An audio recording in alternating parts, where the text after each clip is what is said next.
Good morning. This is Life's Dream, number 88.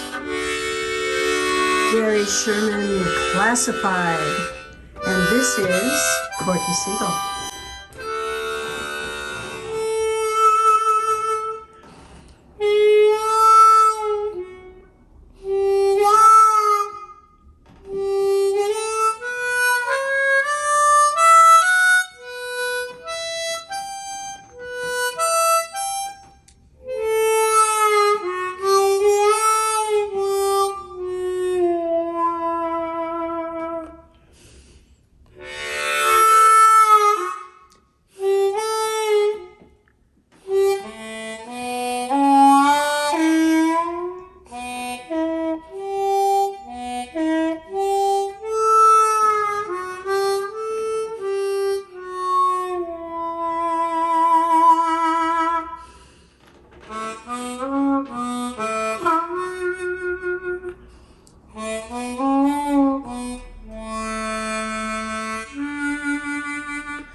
Story time.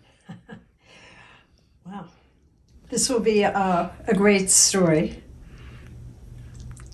This is a long one, so our Zoom is going to start later than usual. And maybe shorter than usual, but it'll be worth it. Because this is story time. like you've never heard before. And this is with cult horror movie film director Gary Sherman. Yes. Boom. So join us.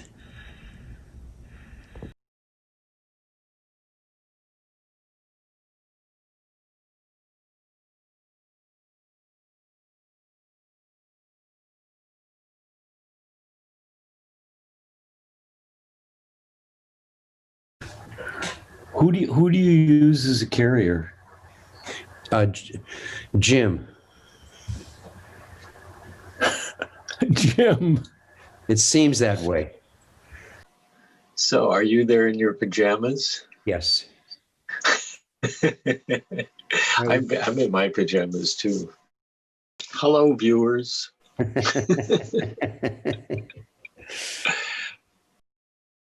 You got poltergeist in the background.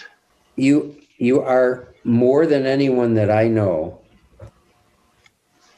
have the most diverse and interesting series of lives. I've led a lot of lives. My wife calls me Forrest Gump. Yes, exactly. You know, the funny thing is that when I started at chess, I really had no idea how important a place it was. I had a group called Gary and the Good Guys. I didn't know about that. Another good thing I'm learning about Gary. How many years have we known each other? More than we'd wish to admit. In all those years, I'm always learning new stuff. I never heard about this. Go ahead. Art Roberts from WLS Radio really liked our group and used to book us at a lot of record hops. And he mentioned us to a record promoter, and we cut a record called Voodoo. But we cut it. It was put out as the Exterminators, and it did pretty well. I mean, it made it into the top 40. Like 39, for 1 week.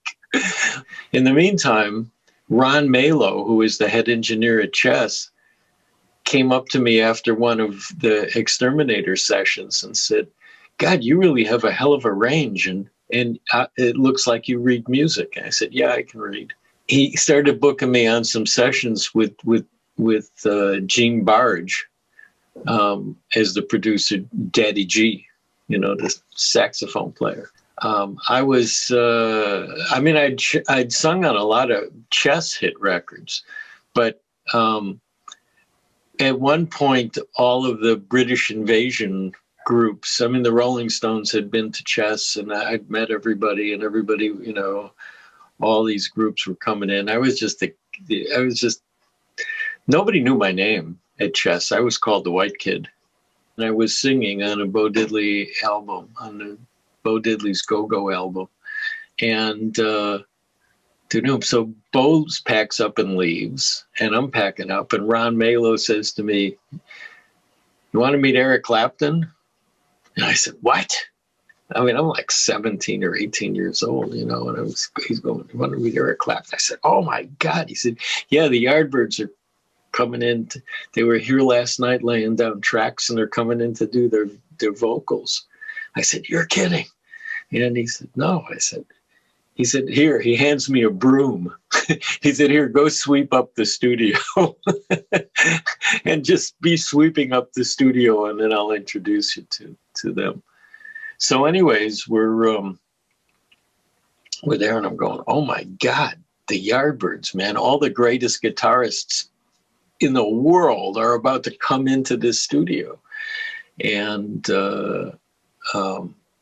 so anyways, I'm there sweeping up the floor, and only one guy shows up, who Ron introduces me to as Eric Clapton. And he says, "Yeah, nobody else wanted to come. They were all afraid to run into Bo Diddley, because we had a problem with, when we cut I'm a Man, we didn't credit him on it." And we finally worked it all out with him, and we apologized. And he told us he didn't want an apology. He wanted to beat the shit out of us. But that was Bo. I mean, I knew that.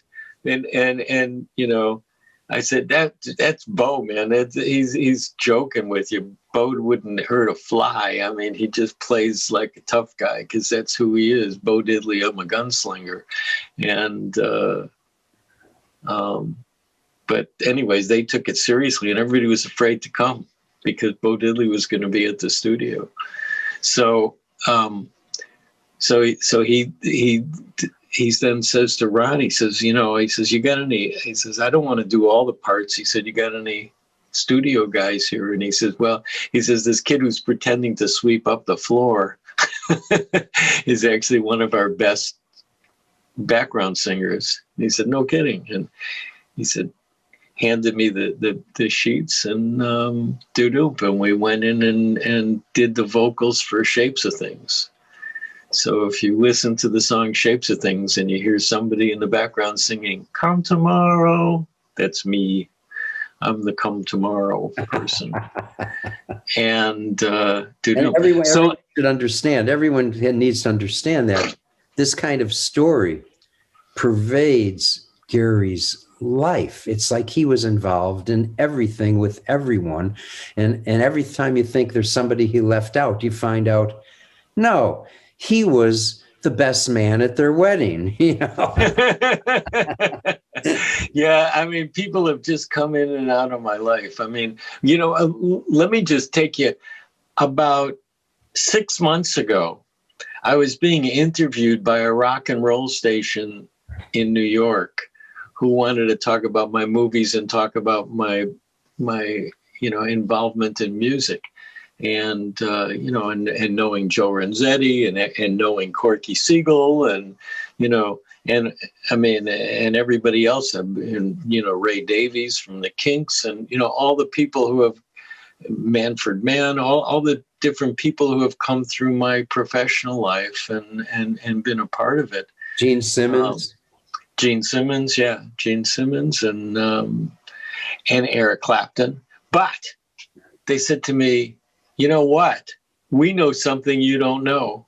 And I said, what's that? And they said, all these years, for 50 years, you've been telling people that you sang with Eric Clapton, and you didn't. It wasn't Eric. Marshall Chess told us the story that Eric Clapton had just left the Yardbirds, and it was Jeff Beck. And Ron Malo was confused. And when Ron Malo introduced you to Eric Clapton, he was actually introducing you to Jeff Beck, but thought that Jeff Beck was Eric Clapton. And nobody wanted, because it was Ron Malo, the greatest sound engineer in the world at that time, nobody wanted to embarrass him by correcting him. So they just let him think that it was Eric Clapton, it was Jeff Beck. And nobody ever told me that it was Jeff Beck that I sang with and not Eric Clapton. And these guys on this radio show in New York a few months ago, I had been doing a session with Bo Diddley, and I had gotten really friendly with Bo. And I was at school. I was in school at the time studying photography. And I had found an old movie camera and an old Aeroflex and was starting to shoot some footage with it. So I asked Bo if I could shoot some footage of him. And he said, sure, yeah, just ask Ron. And Ron said, yeah, just stay out of the vocal booth. So I brought this old 16 millimeter Aeroflex in and was shooting footage of Bo Diddley. And Marshall Chess walked in and said, what the hell are you doing? Marshall was Leonard Chess's son. And he said, what are you doing? And I said, well, I'm, just for school. And he said, I want to see it. So a couple of days later, come with all my reels of film and schlepping a 16 millimeter Filmo sound projector. And I had just shot silent. It was all MOS. I was just making images. I was not making a movie. I was just making images for school. And I put it up, show it on the wall in his office. And Marshall gets all excited and calls everybody in, his dad and his uncle and all these other people from the company, and everybody comes into Marshall's office and the stuff's running up on the wall, and Marshall says, "We're going to make a movie." I said, "I don't know anything about making a movie." He said, "No, I'll hire everybody. You just do what you're doing." He said, "This visual stuff is just unbelievable." He says, "I just think it's great." And he hired me a whole crew, and I went on the road with Bo Diddley, shooting footage. And I had a sound crew and everything, and I brought some kids from school to help me.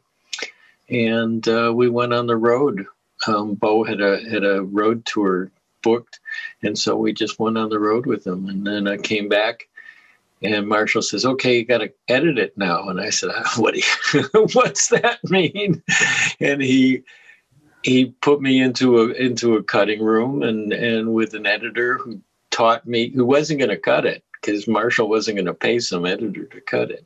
But the editor showed me how to cut, showed me how to work a moviola, and with another kid from school. The two of us just started putting this thing together, and we cut the film, brought it to Marshall, hired some people to do the finishing, and Marshall sold the film to 75 television stations around the world. And then we started winning awards with it, and other record companies started calling me. And the next thing I knew, I had a production company, was making music films. Holly actually told you something that you didn't know, that you got, and the way she found out is she read an article where they were interviewing Stephen Colbert, and Stephen Colbert said, "The filmmaker Gary Sherman gave me my first job and saved my ass." Yeah. He wrote you and said, Holly sent me that. I had no idea. Yeah. Holly sent me this article, and he just said he was ready to quit. He and his wife had decided if he couldn't get a job, he was going to go do something else, and just change his life. And he came in and auditioned for me, and he was great, and I gave him a part. And it was a show, it was an episode of a television series that I was executive producing called Missing Persons. And it was an episode that I was directing. And so anyways, I directed him in this episode. And so I was the first person to ever professionally direct Stephen Colbert, and supposedly saved his career. Although he and I have never talked about it. I've never run into Stephen, and I don't really know him. Right. I knew him. I gave him his first job. Someday I'm going to call him and say. And I think you gave me my first job on that same project, actually writing a composition for Chamber Blues, specifically for ABC's Missing Persons. Right. Persons. And, I understand when Gary directs things, he's also writing them too, in most cases. But so missing the piece Missing Persons, which maybe what I'll do is while we're talking, I could play a little of it underneath. That, Missing Johanna Persons. That's right. And Johanna was the she was hiring the actors, and she died during the project, and so I changed the piece from Missing. Well, she died after the project. She died after, and I changed the name of the piece from Missing Persons to Missing Johanna Persons, because her name was Johanna Persons. I had been hired to write and direct Wanted Dead or Alive. With Rutger Hauer. Well, yeah, eventually it was with Rutger Hauer. I cast Simmons. Rutger and Gene Simmons, yeah. But when I first started on the project, I researched like crazy. I'm almost OCD about detail in my movies, and I research everything. I don't want anything that's not real. And so when we decided that the character in this film was going to be a former CIA operative, I wanted to get a technical advisor from the CIA. So I knew people in the DEA. I knew people in different parts of the DOD and other forms of federal agents and stuff. And I'm introduced to Matt. But the guy says he'll only do it if he can bring his team with him and train his team while he's doing the movie. And I said, God, that would be fantastic. So Matt shows up with like 3 or 4 other people, including this one guy, Jeff, who really became his sidekick during this whole thing. And none of these are real names, by the way. Nobody gave us the real name. Anyways, so Matt and Jeff and these other guys are working with us and training Rutger and training. Matt worked with me on the script. I mean, on details in the script, and then the other people were working with the actors to train them and how to handle guns and all of that stuff, so that they all looked like they were doing what they're supposed to be doing.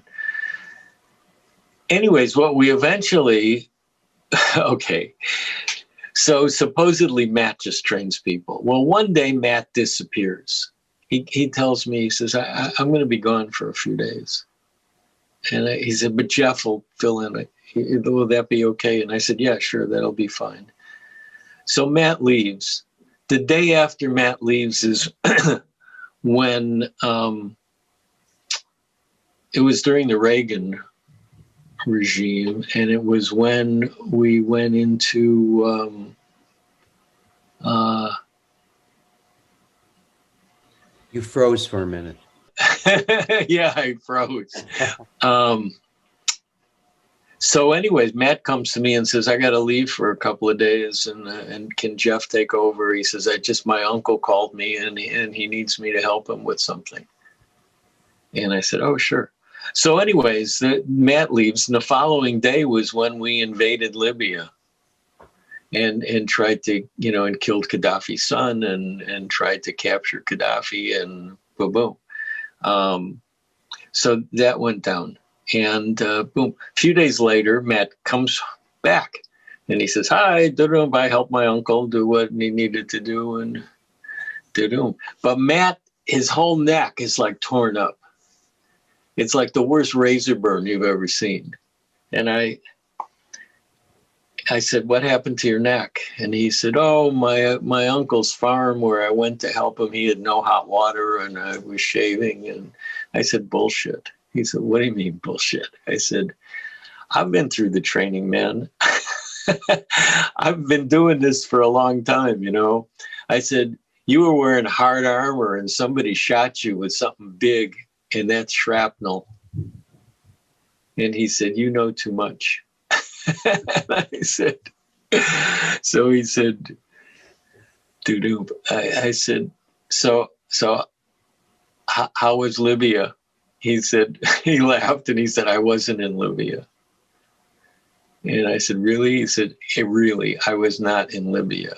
Well, Jeff was a little more loose-lipped than Matt. And Jeff says to me, I'm talking to Jeff, and Jeff just assumed that Matt told me what had happened. And Jeff says something to the effect of, he said, yeah, when we've got something going on one place that's going to make headlines, we send people other places to do stuff that nobody will pay attention to. The theme of of Wanted Dead or Alive was live bait. Right. Rutger would set up as live bait by the CIA and the FBI so that they could catch this terrorist. And in actual fact, we were live bait because the government had come up with evidence that there was a cell, a terrorist cell, that because of the theme of our movie, thought that it would be kind of neat to make us a target and attack the movie while we were shooting. And there was a terrorist attack that had been planned against the film. And so these guys who supposedly were the Matt's students were actually Matt's team. And they were there to protect us and to watch for any infiltration by real cell members. And I do not know whether they caught anybody, whether they would never have told us. One more thing I didn't know about. Yeah. So, but anyways, when I wanted to do Vice Squad, and I just said, the only problem I have is I know very little about police work, so I've got a lot of research to do. And so Bob hooked me up with the cop who wrote it, who actually was a commander at LAPD. And I went and met with this commander, and he said, you know what, why don't I put you through the academy? He said, we can just put you through an accelerated course. I said, wow, that'd be amazing. And he said, yeah, I could put you through in about 6 weeks. You know, you can know just about everything there is to know. And so for 6 weeks, I went to the academy off and on, and I spent every night riding as a second man in a two-man car, and got to know the whole Vice situation. All this time I was working on the rewrite. I was, you know, I could work on the overall rewrite, the character development and all of that while I was doing it. But I had some amazing experiences during that time. I mean, one night the guys decided that I should see things from the other side. So they put me in handcuffs and brought me into Hollywood Station in handcuffs and threw me into the tank, handcuffed to the wall with all the pimps and prostitutes that were waiting to be, you know, charged and brought in to the court for arraignment. And so I got to sit there for hours talking to these people who thought I was also had been arrested. And so it was an experience. It's unbelievable to go through those experiences. And well, you got to tell the story. You got to tell the story about Poltergeist. That's really an amazing story when you shot it here in Chicago. And how did you get that job? Well, I was offered Poltergeist. Jay Cantor and Alan Ladd Jr., who had given me Deathline, who had been my executive producers on my first movie, Deathline. And we should just say Deathline is, Gary, is a world, a cult leader. Well, Deathline is a film that just won't die. I made that film in 1972, and every year, for some reason, something happens with that film. It was named as one of the 10 most important British horror films of the 20th century by the BFI and by a group of film critics, and published in a book of those films. Then later, it was named by the BFI as one of the 10 great British films by an American director. Mm-hmm. I mean, it was unbelievable. I mean, there I was in a list with Richard Lester and Stanley Kubrick and Sidney Lumet, and it just was mind-boggling. I did this little low budget horror movie, and I'm in a list with all of these people. I mean, it just was absolutely incredible, and which brought Deathline to a whole new high, and and then Blue Underground came along and spent an unbelievable amount of money doing a 4K restoration, and from the original negative. I mean, it was just unbelievable. And then ended up touring the world, premiering the restoration. Wow. But Deathline's my baby. Deathline is it's my firstborn. And you always have a special place in your heart for your firstborn. 3. So they called me and said, "Would you like to do Poltergeist 3?" And I said, "No, thank you."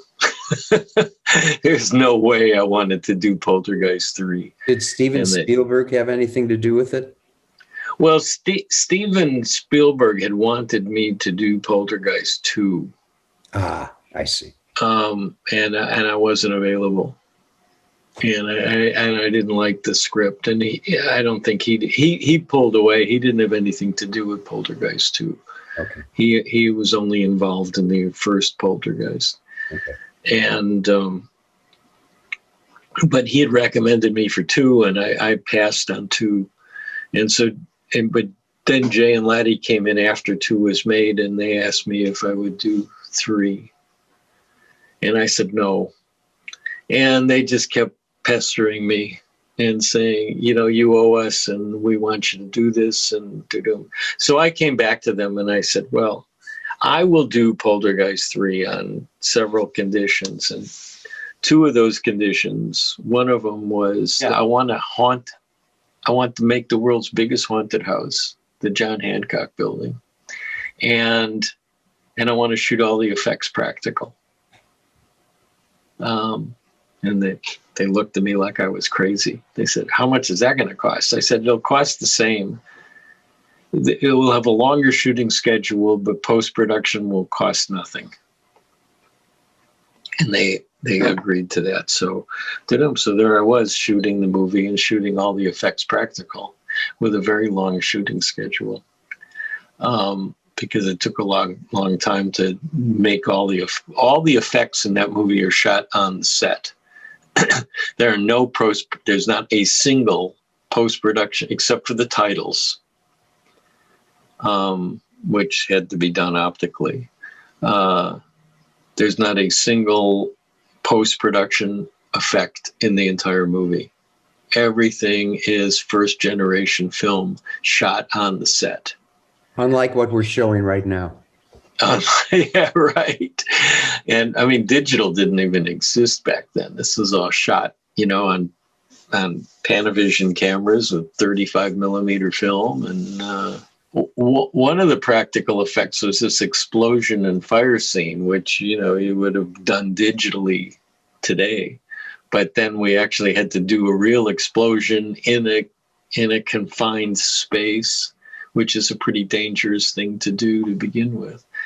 And create it was an explosion and then a fireball that rolled towards camera to obscure camera and then we'd see the aftermath. Well, anyhow, it was a very dangerous stunt to do. And I have never, I'm knocking on wood, had anybody injured on any of my films. And I have done some amazing, effects and stuff, or not amazing. I've done some really dangerous stuff on my films, but safety becomes more important.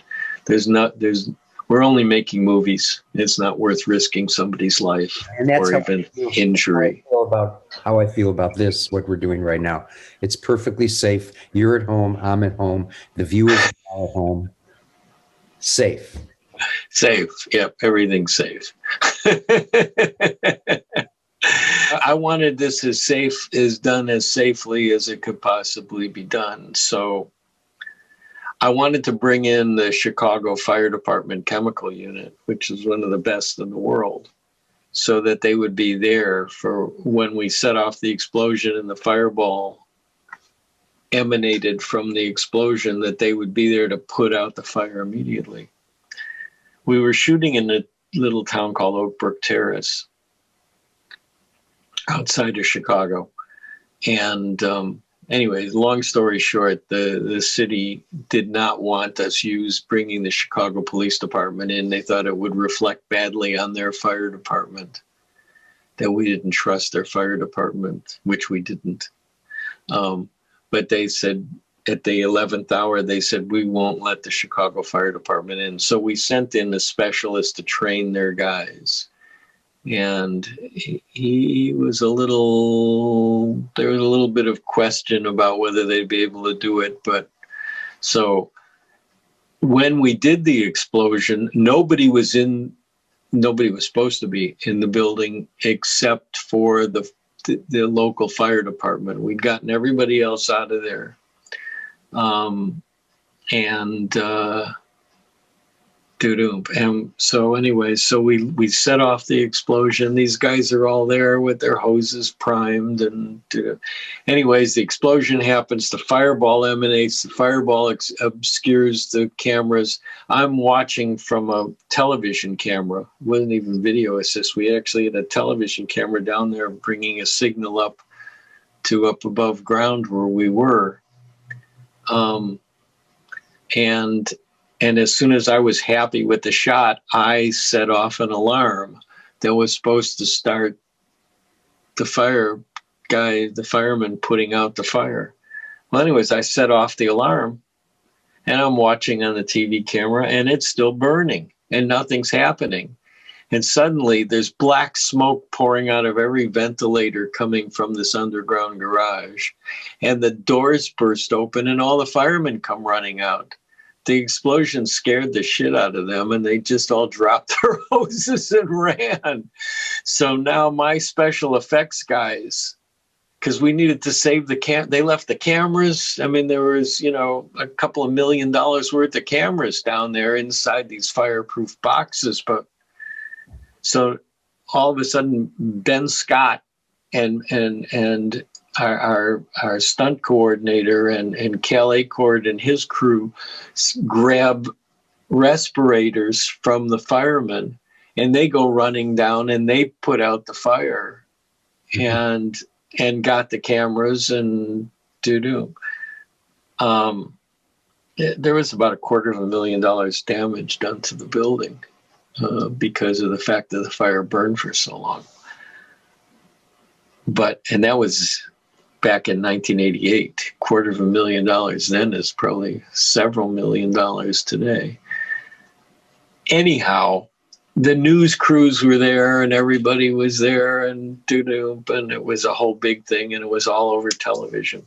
So the next morning, I'm sitting in my office trying to assess what we had wrought the night before, and in comes Heather. The most beautiful little 12-year-old in the world. Heather O'Rourke, who was Carol Ann in the movie. And she died after that. Well, yeah, she died. But we'll get to that. But anyway, she walks into my office and just talking about what an amazing little girl she was. She comes walking into my office and says, I saw that on the television last night about the fire and the explosion. And I said, yeah. She said, is everybody okay? And I said, yeah, thank you, Heather. Everybody's fine. She said, nobody got hurt? I said, no, nobody got hurt. She said, oh, that's good. Then she looks at me and says, did you get the shot? His little tiny 12-year-old. Did you get I just hugged her. I just picked her up in my arms and hugged her. And wow, huh? Pretty amazing. Oh, right? well, oh my. So I think we He's just a need to go to the cat? Zoom. A cat with 9 lives. Yeah. So we'll go to the Zoom. Right to the Zoom. We'll have fun. Yeah. We'll chat with you there. Okay. Okay. Bye-bye.